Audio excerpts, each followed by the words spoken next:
Make sure you subscribe to the channel and hit the bell icon to receive the latest notification update from Captain Tech World.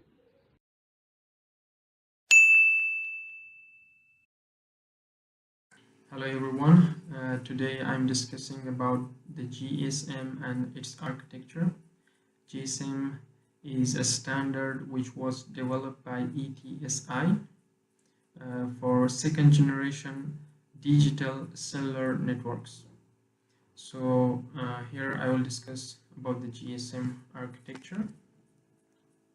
So in GSM architecture, GSM, we have mobile stations.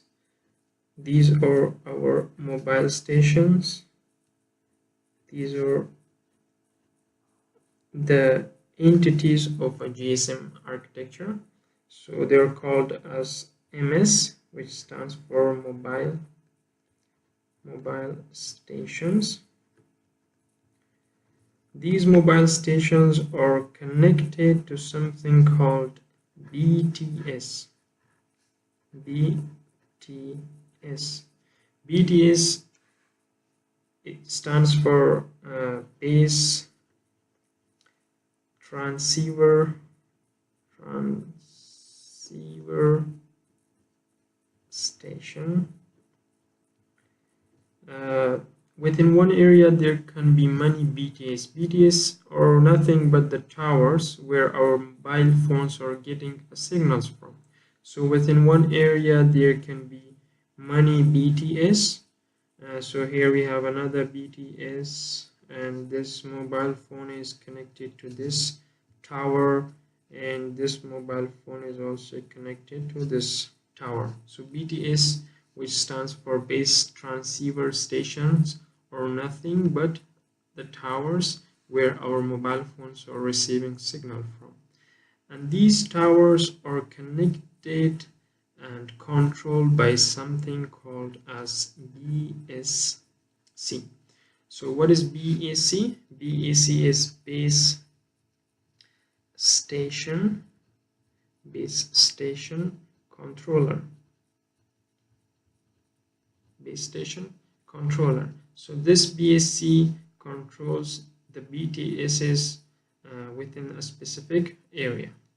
Now these BTS and BSC are a part of a system known as BSS. BSS stands for base system, base station subsystem.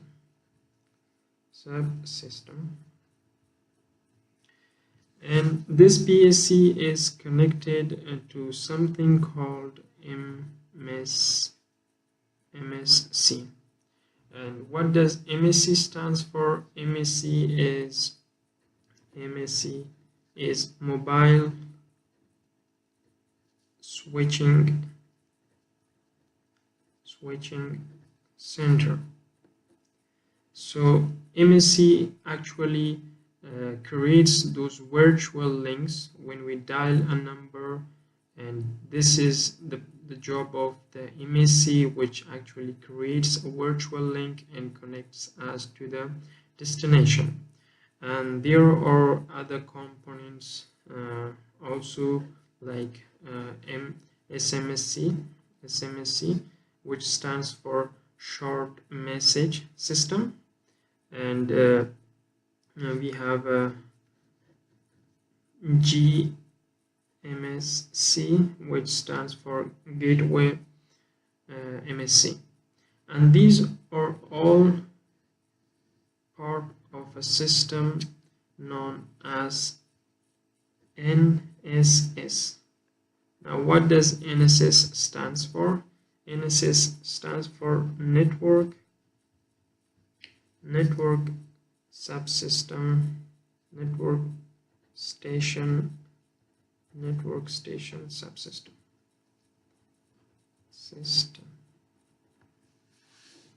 Network station subsystem.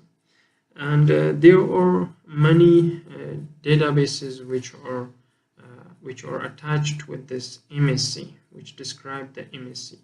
So those databases are HLR, the VLR, the equipment identity register, which is EIR, and AUC, and IN. HLR stands for Home Location Register. Home Location Register actually contains the data where the SIM card was purchased, where the customer first time purchased the service and registered himself. Visitor location is the current location of the register. And same here, we have equipment identity register and authentication center and intelligent networks. These are the databases which define MSC, and the MSC is also connected to PSTN, which stands for Public Switch Telephone Network. Public Switch Telephone Network. So in brief, we can say that we have mobile stations. Mobile stations are nothing but our mobile phones, which are connected to BTSs, and these BTSs are nothing but the towers where our mobile phones are receiving signals from. And these BTSs are controlled by something called as BSC, which is base system controller. So all the towers within a specific area will be controlled by a base system controller, and this forms a BSS, which is base station subsystem. Now this BSC will be connected to MSC, which is mobile switching center.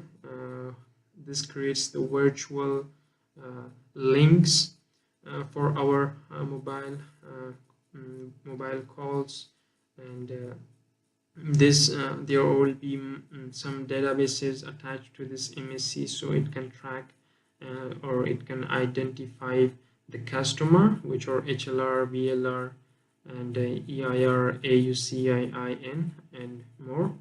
And the MSC is also connected to the public switch telephone network. We have SMSC as a part of this portion. SMSC stands for Short Message Service Center, where when we send messages from our mobile phones, mobile stations, it will be received here at the SMSC and will be stored here and forwarded to the destination. We have also Gateway SMSC, and this portion as a whole is called as NSS. NSS stands for Network Station Subsystem. So this was about the GSM and its architecture. Thank you.